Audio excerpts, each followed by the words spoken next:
Hello and welcome to yet another of these summary videos for the tutorial to American Cultural Studies. This time we're going to talk about acoustic experiences of culture, and our learning goals for today are those. Basically, we first want to look into hearing as a cultural practice to make sense of the world, and also look into what is, for example, the distinction between noise and music and how are the lines drawn there. Um, so why are some sounds pleasurable and others not, basically? How is this distinction made? Then we will also look into some concepts regarding sounds, namely the sonic color line and acoustic gentrification as analysis categories. And hopefully after that video, you have a rough idea of what to do if the question is, can you analyze this given example with regard to the sonic color line and acoustic gentrification? The keywords are, of course, the sonic color line and acoustic gentrification, and also soundscapes and oral stereotyping. Now, let's first have a look at this, yes, one more facet of culture, sounds. I first want to emphasize that the soundscapes, so one of the keywords, are basically a certain kind of cultural environment. Because if you look at it, the environments that humans experience, so the surrounding that I live in, that you live in, or that we experience when we, for example, go on holiday or go to another city or go into nature, wherever we just go. There is a certain environment, and this one produces specific sounds, which are linked to the time, the space, the activities, the location, the people in that situation, so a lot of things. And these sounds can now be described and studied as soundscapes. So basically, what sounds do you experience, or what can be heard in a certain environment? And also, how is this maybe culturally specific? Because if you look at it, of course, there are certain practices in that environment, certain things that humans did to that environment, because environment here is not only seen as nature, but also as an urban environment, for example, so the city.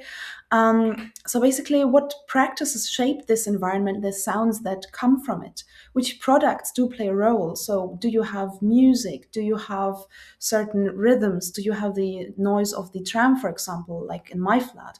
Or what languages are spoken? So a lot of things that are linked to the background culture or the cultural context and shape soundscapes as a culturally determined environment. And now, those soundscapes are, of course, experienced in a certain way, and this is, of course, through listening. So basically, the listening experience allows us to understand the soundscape, to make sense of it. And this is now a very individuated and also culturally determined practice. Because if you think about it, of course, you are familiar with some sounds and unfamiliar with others.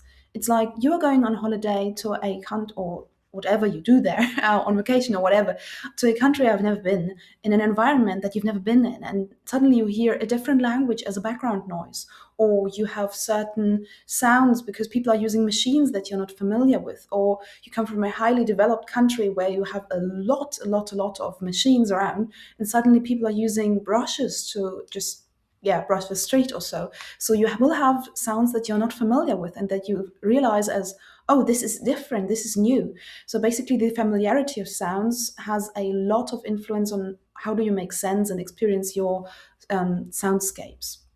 And sound is also linked to affect, so basically the emotions and feelings. And also here, of course, emotions and feelings are something that every human individual has. On the other hand, very determined by culture. So by which emotion should you feel in a given moment? What is appropriate in a given moment? And also, for example, through these stories and everything that we are basically faced with in our culture. So cultural texts, especially also fictional texts, give us basically a guidance of, okay, what should we feel in a certain moment? This also pertains to, acoustic experiences.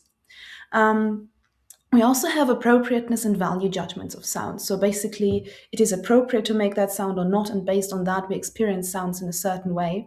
And the way of understanding, so if we can actually make sense of what we hear, is also very cultural. And now we also have the aspect of oral stereotyping, which is another keyword. And I'm sorry that the keyword sign is hidden by my face, but I can just tell you. So basically, oral stereotyping would be expectations of how someone or something is supposed to sound like, and then also potential discrimination based on this. So, for example, if you are in a conversation with a person, and suddenly someone would expect you to speak or react in a certain way and would expect your sounds, so basically the language you use and how you behave, um, expect those sounds to be in a certain way along the lines of, for example, gender, or also if this plays a role, skin color. So basically have certain expectations, certain stereotypes of how you should sound, and basically then uses this against you. That would be oral stereotyping in its worst form. And then there's something else as well that goes actually quite hand in hand with oral stereotyping. This is this distinction of noise versus music. And so in cultural studies, we say that's arbitrary lines. Both can be value statements, and actually, you cannot really say that this always and for everyone will be noise or music. Noise is usually seen as bothering you, so basically that's a bit negative. Whereas music, and now here I make a distinction because music, of course, can also be a technical term to describe a composition in a way, but also in a more metaphorical sense, this idea of that's music to my ears, which is not pertaining to music as a composition, but rather this understanding that music is something positive. And so we have those two statements, noise versus music, and they also go along with appropriateness and likability. So, what is it that I'm hearing, and is it pleasurable or is it not nice? And now, what happens here is that one's noise may be another's music. So, basically, people in different cultural contexts and also from different cultural contexts experience different things as pleasant, and those things can actually very often be the same. And now hopefully that rings a bell if people make sense of one similar thing in very different senses, and people are basically trying to push through their own opinion about what is this supposed to mean or to sound like. So here we would have a perfect example of a cultural war, a conflict, where basically a meaning is culturally dependent, and now we have different meanings here. And that is basically where I want to stop with regard to, okay, what are soundscapes and basically the general terms, and go more into theorizing and analyzing sound. Because here we can apply all this, those questions of who determines what is pleasant and what power structures are behind. We have one important key term, which is acoustic gentrification. And because I personally know what gentrification is, but I'm always like, okay, I'm not 1000%, and I know that doesn't exist. Sure, so I just Google it and use a dictionary and give the definition, because I think it's always helpful to have a reminder of what does it mean. So, quoting the Merriam-Webster dictionary here, gentrification is, quote, a process in which a poor area, as of a city, experiences an influx of middle class or wealthy people who renovate and rebuild homes and businesses, which often results in an increase in property values and the displacement of early, usually poor residents, unquote. And now this, of course, has consequences for the people living there, consequences for how this place looks, how this place functions, also what values that place has in a way. And it also has consequences for the soundscapes. Now, which ones? That's the important question. So one thing that happens, and we also had this with some reading texts that we also were supposed to read for the lecture, that silence, or yeah, basically less noise, is a standard now, and that violates and suppresses cultural practices that now are deemed as noise because maybe they haven't been seen as noise before. So one prominent example would be loud parties or music. So basically, if people previously in an environment like that were able to just party because it was part of a cultural environment, now with gentrification hitting, it might be the case that this is not tolerated anymore, and people are basically, yeah, turned down by telling them that they shouldn't, and noise complaints. And we have that a lot in, for example, New York City, and also I think among other environments in the US state. But we had the example of New York City, where basically city parts, urban parts got gentrified, or is it actually gentrified? I have no idea. Experienced gentrification. And because of that, for the people who had previously lived there or always lived there, the experience was completely changed, and they felt like so out of a sudden we can't just go on living our lives anymore. We can't experience our normal, but it is super weird because suddenly there are other rules in place, rules that actually go against what we personally think is normal, the way we want to live. And that is also tying into the second aspect that I mentioned here, that basically those changes can also inspire disorientation or estrangement. So if the language suddenly changes, people who always lived there, especially elderly people, will experience that suddenly this doesn't feel like home anymore. Suddenly they can't get along so easily anymore because their language isn't spoken so much. The sounds of cars, for example, can also be something that disturbs basically a feeling of I'm familiar with that place. Machines, practices, when things change, then also the soundscape changes. And this can make people very estranged to a place they previously knew. But what is also important here is that acoustic gentrification can also be seen as a site of friction, endurance, and resistance. So basically, if people who have lived there previously stick to their own rules of listening and rules of producing acoustic environments, basically you can have this friction and also this way of, okay, we try to resist that change. We don't want to give in and don't want to lose our way of life just because other people are moving in. And what is one important question that already hints at the next topic is this idea of, okay, but now who determines what sounds are appropriate in in these contexts? Who are the people who come there and just determine what is appropriate now, for example, silence, and who are those people who are basically suppressed in their cultural practices? And before we go on with that question, I'll just show you one example, and I will not show it in the sense that I will show you the video, but you can have a look at it yourself. And basically, this is a musical, and if you hate musicals, then I'm very sorry about that, but I think it's just a very nice example. You can just watch the trailer and pay close attention to how sounds and the way music and sounds are used are A, looking into sounds as means of expression of a certain culture, and B, also how does this function on a meta level? So, for example, sounds as a source of identity, as basically stating that we are still here, stating that this is a certain kind of environment. And in the trailer, there's also this term that city part in the Washington Heights are basically a city part that has disappeared, a block that has disappeared or is disappearing. Because in a way, what makes it, what characterizes it, for example, the sounds are, yeah, turned down because of gentrification. So basically, I think it's a nice example. And if you have a look at it, I hope that you will see what I mean. And yeah, when you've watched it, you can also have a look at this question of, okay, who determines the sounds? And that's where we come to the second important or last important topic, the sonic color line. That is basically a term that describes race, not only as a visual, but also as an acoustic phenomenon. Quick reminder, race or racism, actually race as a category, goes in the direction of distinguishing people by skin color and then also ascribing characteristics of mind to that. So basically, a person with darker skin color is less intelligent, would be such a very racist statement. And so it's basically an absolutely discriminatory framework. And it's a framework that is criticized permanently, but also a framework that is pretty much in place because it's historically grown and it still has a lot of influence on how people perceive other people depending on their skin color. And whiteness is a specific category, and actually, there's race and racism studies, and there's also critical whiteness studies as a separate field of studies.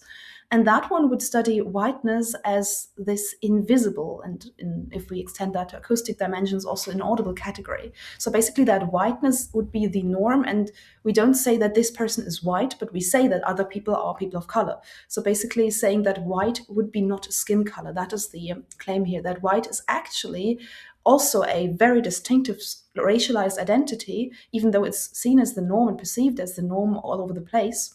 But actually, that this and this all now also ties into white privilege and stuff like that.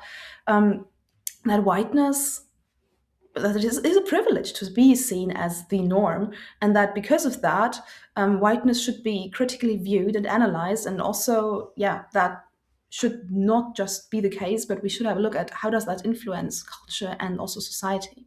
So that would be some aspects of race and critical whiteness studies. And now we are today basically dealing with the acoustic dimension of that. So basically, with regard to the sonic color line, we would say that sound is racialized by, for example, having different norms and expectations and ways to listen to a person based on this distinction of person of color versus white person. And I would just go a bit more deeply into that. So, norms and expectations would go into, okay, how should a person of color or a white person address, for example, authorities? How should they speak? How should they behave? What sounds are appropriate? Also, what levels of loudness would be seen as appropriate? And the sonic color line is basically the reflection thereupon that there is a line drawn between how should a white person address someone and how should a person of color address someone. That there is a difference, that it's not seen as the same. And then also listening practices. So basically, how does someone appreciate or see the arguments, also the voice of a person of color versus a white person? And this, of course, ties into the norms and expectations, but it now goes one thing deeper because it's also this question of okay, who's a legitimate speaker? Who can speak for themselves, and whom do we just not listen to? And one prominent example in the US would be police violence. So basically, that people of color are treated extremely different from white people. That how they address the authorities is seen completely different. And that people are basically listening more to an imagined person or persona than to the argument. So basically, seeing that this person is not white, and based on that, listen to the arguments differently. And now, this is something that is highly problematic and describes, of course, a very unjust structure, but it also shows that sounds can be a means of criticizing. And I see that here are a lot of typos on that slide, and I'm very sorry about it. But it's a means of criticizing, also resisting these structures, because, of course, if you use languages, different languages than the majority, as cultural resources, you can basically back this cultural identity up. Or also, music styles can be seen as expressions of identity. And also, if we use this idea of the sonic color line to analyze injustices, we can basically be part of this political struggle to say, look, there is a problem, it should be changed. And I think that's very important here. Now, I hope you have an understanding of the sonic color line and acoustic gentrification. And now, because I'm making this video at Christmas time, I think, yeah, it might be a nice idea to go into the exemplification and application tasks with a Christmas task, because actually I think Christmas is a site of political struggle and something that we should not look upon as just the romantic idea of, oh, this is Christmas and this is so lovely, but also should be a site of people looking into, okay, how can this actually be an unjust condition, and how do the concepts that we use in cultural studies shape also Christmas? And thus, I will not go into that task now because that's just a video, but the task or the thing that I would like you to think about when you see that video is, what examples do you know of US Christmas? And maybe just research it, find some examples, and look into, okay, what examples are those? What cultural context do they come from? What do they portray? And are there some things with regard to the sonic color line and acoustic gentrification that you can notice in those examples? And so I think that's a pretty cool task, to just look into something that is a very specific context and find out, okay, maybe there's injustice in there. Maybe there's also examples of resistance, examples where you're like, wow, that's just diverse, that's great, that's just not going into the lines of the sonic color line, but actually resist that framework. So basically, I think I would say, don't use Christmas just as the romantic idea of, oh, this is Christmas, this is the festive season, that's so lovely, but also have a look at, okay, what is actually maybe criticizable about Christmas? And don't let the cultural studies concept just be forgotten over the Christmas break. And with that, I would say thank you for your participation, and see you, well, not next week, but in a few weeks' time after Christmas. If you have any questions, as always, drop me a message, and thanks for watching this video.